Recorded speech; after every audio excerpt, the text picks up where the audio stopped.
Ever dreamed of growing your own amazing durian without buying from a tree store? Well, you're in luck. Step 1. Grafting. Select a healthy seedling and with precision, graft it onto a mature durian tree stump. This ensures the desirable qualities of the parent tree. Step 2. Cut and plant. Carefully cut the grafted portion, including a section of the stump, and plant it in a suitable location.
Step 3.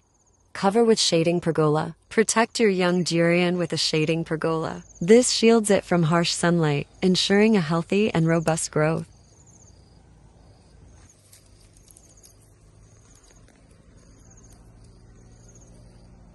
Follow these 3 simple steps, and you'll be on your way to enjoying your very own homegrown, amazing durian. Happy planting!